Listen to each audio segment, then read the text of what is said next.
listening to STR, the Sandy Times Radio. Hey there, everyone. Welcome to the Sandy Times Radio. My name is Barbara, and this is our brand new project, Dubai Insiders.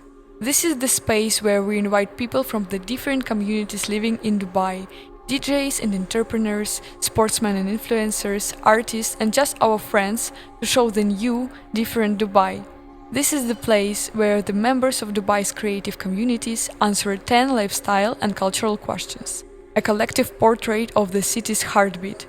Today I'm here with Chloe Barakat, better known as Klo, DJ with a fresh and unique sound in the evening and teacher at the day, as she has recently launched the series of her DJ workshops. So music is this thing that we will not skip discussing today. Hi Chloe. Amazing, hi. To begin, could you please briefly let me know how long do you live in Dubai? So I've been here for almost 2 years now.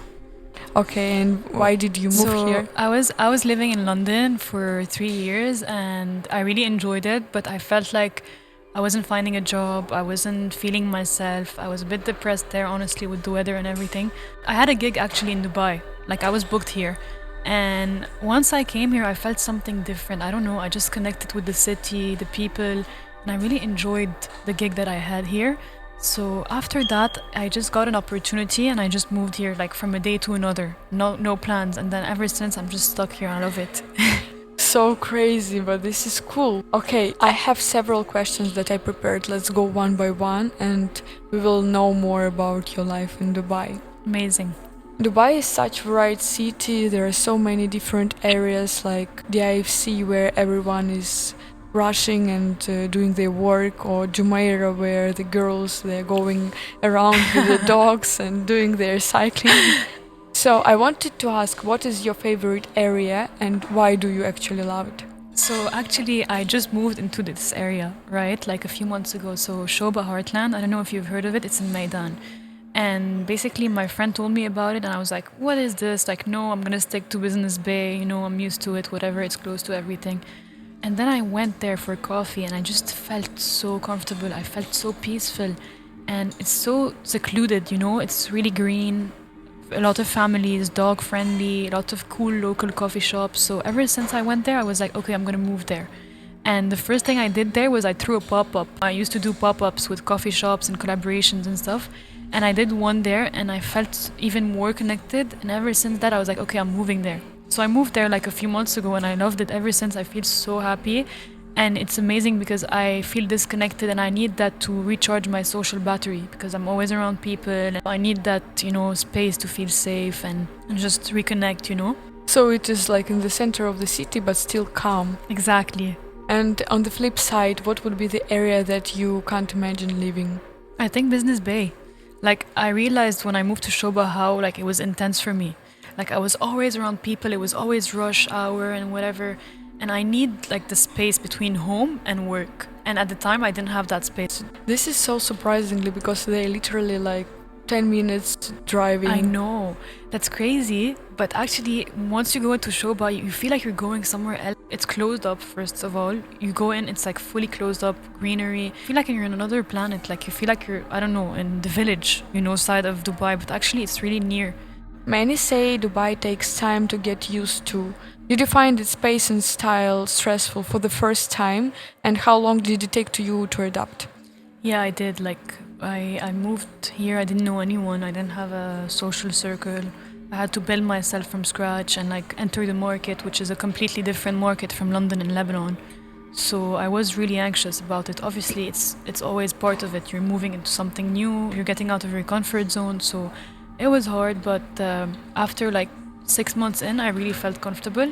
I started like meeting people when I was DJing, and I started feeling more connected to the city, and I realized how much the city has to offer, you know, career-wise and personally and growth-wise, and I really love it now. So I think 6 months was the time I needed to adapt. And as I remember, this was the time that when you had your first panic attack, was it? Yeah, Okay. it was like 1 month in. It was crazy. Do you have any life hacks? How do you deal with it I think like you need to have self-care for sure, especially if you're into the art field and you're always around people. So you need your alone time. You need to, do certain activities that make you feel happy, like go grab a coffee alone or like do a Pilates class, swim, exercise, feel better around sports. Have a therapist maybe. Like I have a therapist. I see her once in a while. I need this. You need this person that's going to be there to hear you and help you and guide you. And just doing certain activities that you feel connected to, that you relate to. And I think alone time plays a lot. It helps you a lot because you reconnect, you reflect, you see what's not working, what's working, and it helps you, it guides you, and you calm down a bit more and you take it slower. How do you feel right now? Now I still get anxious. Obviously, it's part of life, but I'm grateful for where I'm at, and like I have my family. I'm very close to God, so this helps me, reconnect and feel grounded. And yeah, I guess you need to find what you love, find 3 values that you really appreciate, and just connect to these values and hold on to them. And once you connect and you work through it, it will help you. We are moving to something that is not that deep, but also very important, the food. What are your favorite food spots in Dubai? They don't need to be fancy, just the ones that you like. Yeah, so I really love Kokoro.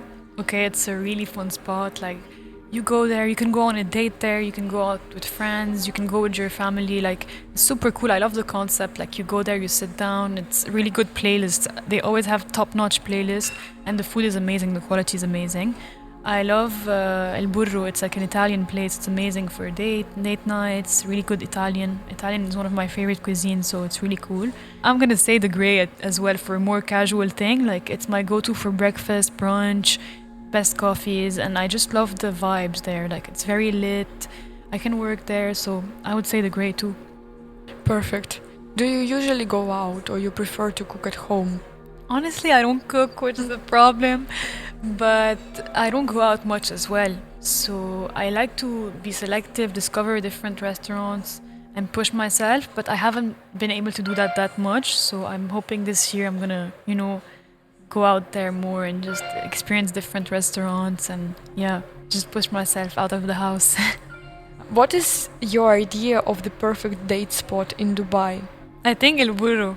Yeah. Okay, this is this Italian restaurant? Yeah. And when was the last time you went on one? I didn't go there for a date, but I went on a date like last week over coffee. Yeah, it didn't work out. Typical Dubai. Tell me more about the date life here, because I'm here with a husband, so I've never tried this thing. But I wonder, does it differ from the other places in the world? I think it's harder here for some reason because you're always exposed to beautiful women. I feel like I've seen so many beautiful women here, and like there's a lot of temptation, and especially in my field, like I'm around people that are there to party and have fun, and it's not that serious, this type of crowd. So I struggle a lot dating side, but I'm letting it be because it will find me, whatever the person is for me. But it's harder here, I feel. I don't know why. And are there any life hacks for those who are dating? I guess just be yourself, love yourself, prioritize yourself, and then the right person will come. And don't meet guys at parties. That's the best life hack ever. So we are moving to the part that you love most of all and you know most of all, so let's stay here for longer. Dubai feels like the capital of DJ sets. It happens almost every day. But isn't there still something missing, maybe new formats that could actually transform the whole industry? For sure. I feel like there is the collaboration aspect that's missing. There's the openness to new people into the industry, up and coming DJs, baby DJs. And that's why like I'm doing my workshops and I'm aiming to open a music school and a safe haven for collaboration, because I feel like when you're new, and that's what my experience when I moved to London and to Dubai, when you're new and you're thrown into this music industry, you're just lost. You don't know what you like in the music industry, what path you want to do. You need this guidance, someone that guides you. And once someone guides you, you're going to start like meeting people in the industry and like collaborating. So the collaborative aspect is really important, and collaboration really helps you grow, and like you'll get more opportunities and just putting a platform, creating a platform for new DJs and new music industry comers. That's why I'm doing my open decks concept, which is something I'm bringing now into my DJ workshop. As a person out of the industry, I don't even know what does it mean. Tell me more about it. So I'm gonna tell you, it's super simple. So when I moved to London, my first gig was what? Open decks, okay? Open decks, the concept is simple. You just go, there's a list, it's a bar, right? Or a club or whatever place they're throwing it in. And you sign up, you put your email, you put the genre you want to play, and you go, you bring your USB, you play for 30 minutes. Anyone can play, there's no restriction. There's no like you need to check your social media. There's no like you can't play this, you can't play that. You're free to do whatever you want. You get the gig, you're not paid obviously, but it's just like a platform to let you, experiment yourself, perform for the first time, push yourself out, out of it, and it's like a trial for later, so it's like a test for you. And that's what happened in London. I did an open decks, and ever since that open decks, I started getting more opportunities. I connected with different people in the industry, so it's really cool. And the thing is, there's not that concept in the Arab world. Like, I haven't seen it in Lebanon, I haven't seen it here in Dubai. So I'm doing that in my workshop now. And the first thing I'm doing is a collaboration with Hive, where I'm doing my DJ workshop in October. And basically, it's going to be open to the residents of Hive. So any person creative that lives in the Hive building, and my students will be performing as well. The first time is like that, just to test it out, okay? And then the second time, I want to open it to the public. I want to see whoever wants to join, they can come in and sign in and just perform, So it's super cool. I don't know, I like it. So cool. As we are touching upon the music, can you tell me more? How do you prepare for your DJ set? Yeah. Do you feel stressful, and how do you try to release the stress? First of all, like, I have a good night's sleep the day before. I hydrate a lot, I eat good food, whatever. I feel like I rest myself, I pray. Yeah, I this protect is my great. energy. Like, before going to any gig, I'm like, okay, protect me from all the bad energies, whatever. And I prepare my playlist like a few days back, just to know that I'm comfortable. I know what I want to play. I don't go one by one, but like I have an idea of what I want to play, and I just I know myself. At the end of the day, I know I'm a great DJ, so I just recenter myself and go out there. Do you need to submit your playlist No. to the... No. No, thankfully not. I would kill myself if I have to. Okay, and another question regarding the music. As you said that there is sort of border to enter the music scene and to be seen actually. What is the thing to do to be seen? Yeah. So unfortunately nowadays it's not about music only, unfortunately. So I think you need to push yourself to be more out there on social media. Find something that resonates with you, something that's different about you. I don't know, whatever it is, something that brings out your personality, okay? And then just start posting about it. Be more active on social media. Prepare sets, record yourself doing sets, submit your record, your mixes. Try to connect with people in the industry. Go out more. Like, if you want to play in a certain club, go to this club. Keep on going until you meet the right person that connects you. Send him your mix. If it doesn't work out, on to the next one. That's why I want to help as much as I can my students and people that have any questions that want to enter the music industry, because I didn't get the help. How many did you have at the beginning of your career, and how many do you have now? In the beginning I had like a few, once every 2 months, and then the more I started getting gigs and the more I was working on myself, being active on socials, recording mixes, filming myself playing, the more I started getting gigs. And I just think you just need to believe in yourself, and everything's going to come to you. If you work on yourself and you believe in yourself, it's just going to come rolling. And how many do you have now? Now I have like 4 a week. I have residencies, so I have like maybe 3 to 4 a week. And yeah. Perfect. Okay, let's touch upon fashion now. And you're dressed like a person who can answer these questions. If you had to choose one outfit that would work in every occasion in Dubai, what would it be? I think like I said, a black blazer, like anything blazerish. Like, I can wear it in a party, I can look sexy, I can look classy. So it's a mix of my personality anyways, so I think that... Do you feel any restriction in terms of the dressing when you're in Dubai, or it's more like a stereotype? I think it's very open actually, Dubai. Like, honestly, I see a lot of girls being comfortable wearing, whatever they feel like wearing. So no, I feel like it's all about you. If you're confident, wear whatever you feel like it. If you want to show skin, show skin. If you don't want to, then just don't. I also think so because everyone says it's Arab world. Of course, you wouldn't be naked when you're going to the mall. But Exactly. I think it's time and place. And do you feel there is any fashion place that feels like a hidden gem? So the place where you're going to search for some Hidden hot picks. pieces. Yeah. I feel like in Dubai, I haven't found that one. But in my country, yeah, I have found a vintage place. They have like vintage designer, like really cool vintage designer. And I always go there. I find like this specific colorful piece that's different and unique, It's called Nouvelle Vague. Yeah, I spoke about it actually in an interview for Sandy Times. It's really cool. The other question I have is about the sport. Yeah. Can you tell me more what sports you are doing? Where do you go? What places you love and can recommend? Yeah. So I swim. I swim in my building actually. I go to Pilates. I move around actually. I don't have one certain club I go to, but there's a Lebanese girl. She has a Pilates club. It's called Boost. And it's in City Walk. It's really good. So I love going there for reformer Pilates. I feel that Pilates is a big trend right now. Big I time. see it everywhere. I love Pilates, honestly. Like, it's my favorite because you feel like you're really targeting each muscle and it's really working and you're stretching out all of the stress that you have. So yeah, I'm loving it. Let's move to the cultural part. Who is the local artist that you like? Probably a singer or a producer that you feel inspired by? I think it's Blue Pfeiffer. So she's a Lebanese singer, producer. She has a label.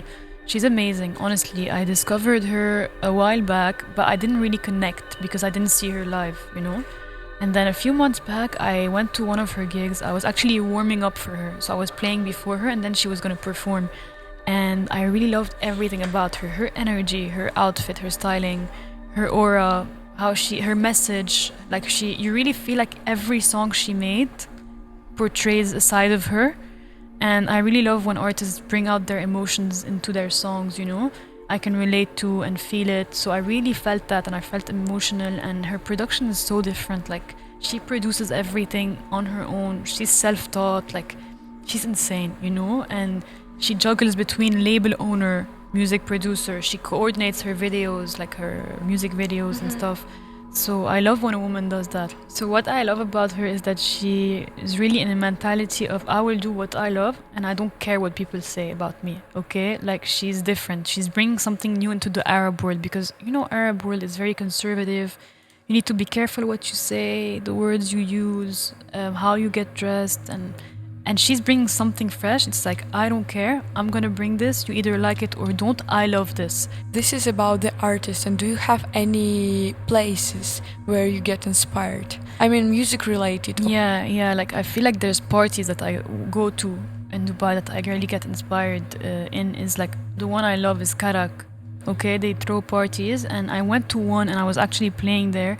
But the people I met there, I connected with so many people on a different level. The music I heard, the conversations they had, like they're creating a safe place where it's open for collaboration. You can talk, you can create conversation and just mingle and meet people that are from different parts of the industry. And I love that. And I feel like Dubai lacks this side. So I love that. And obviously the Sandy Times party was amazing.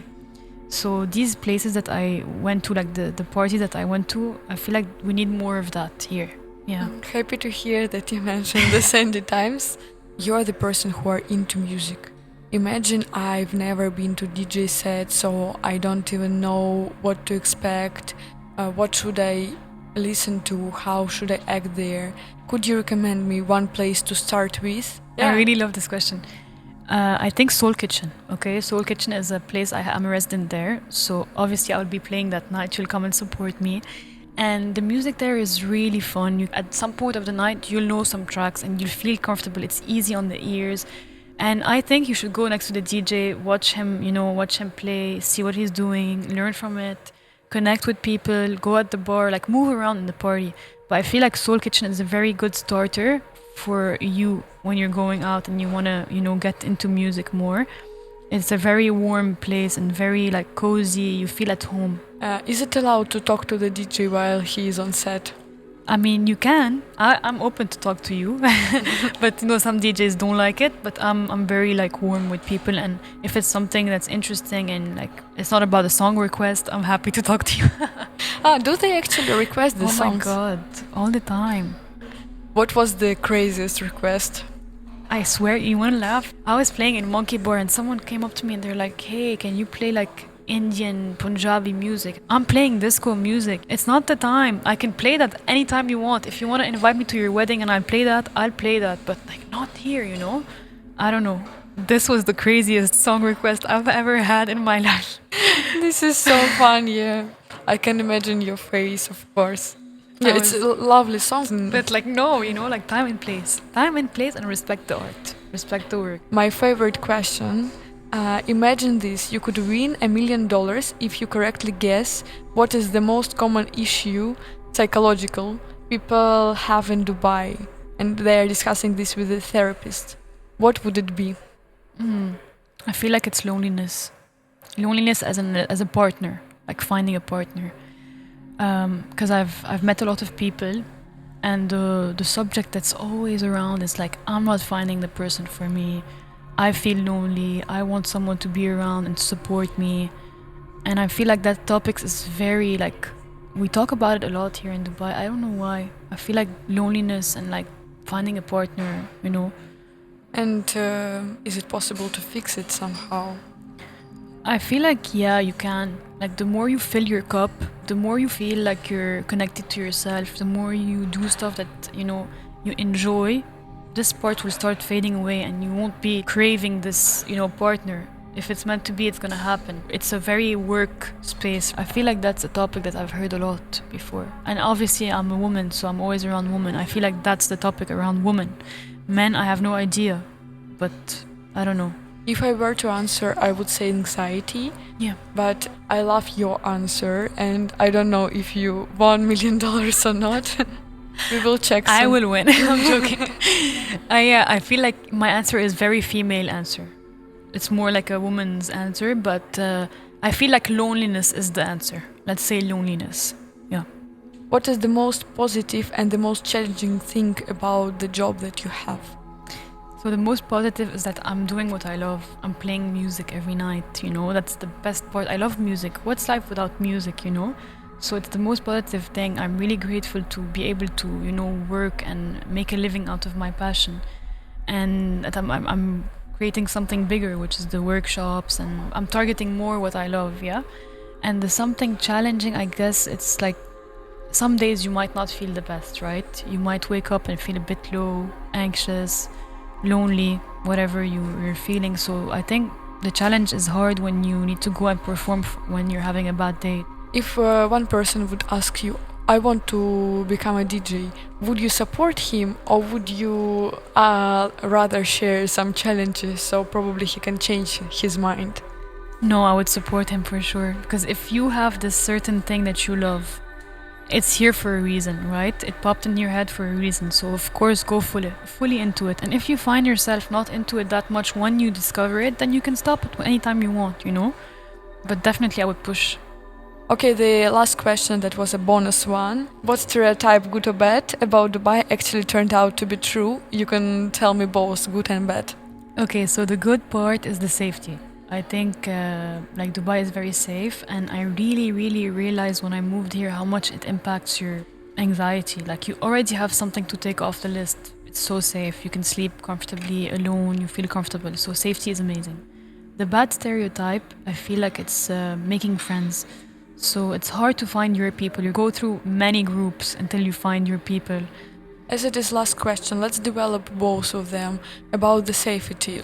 Do you have any events in your life when you felt, okay, safe in my country, I would never expect this? Yeah. One day I woke up, I was going to work, I was rushing, I forgot my key onto my door. Like, imagine, the key was on my door, and I left. I came back, I'm like, what the hell? I see the key and no one came in, and it was really like, no one touched the key, nothing. So I was so grateful for that. So you wouldn't have that in London, for example. Like, you wouldn't have that. You can't. So I'm so grateful that happened and I was safe and nothing happened to me. No one came into my house. And for friends, I went through a lot of groups when I moved here, and I still do. I still didn't meet my people yet completely, and I'm gonna push myself this year to go through more like group activities like run clubs and sports or coffee shops, or just push myself more because I feel like these places, hubs, you'll meet the right people because like they're in a good mental state. You're not gonna meet your people in a party. I don't think that you're gonna meet your and I learned that the hard way. Like I work in this field, I need to always constantly get inspired, so I go party as well. I need to listen to other DJs to get inspired for myself, and the people I've met in the parties are not lifelong friends, so I guess you need to push yourself to get out there. For me, meeting people feels like dating, I swear. Every time you go to this, like, grab a coffee, and it feels like you're searching for the partner, but for the friend, which doubles the task. And this starts from the beginning. Hello, my name is blah blah blah. I love this, I love that. I work there, I do this, and I feel so exhausted every time I go to this. I know, and you need to like trust the person, feel comfortable. It's so hard, but you need to push yourself. So I guess, yeah. This was the last question. I want to sum up somehow what we were talking about. Tell me, overall, how would you rate your life in Dubai from 1 to 10? 10. No, I mean, like, yeah, 10 because I'm grateful. I'm getting so many opportunities. I thank God every day that I'm healthy. I'm good. I have a great family. So 10. I need to be grateful. So 10. Perfect. Thank you so much, KLO. Thank you so much.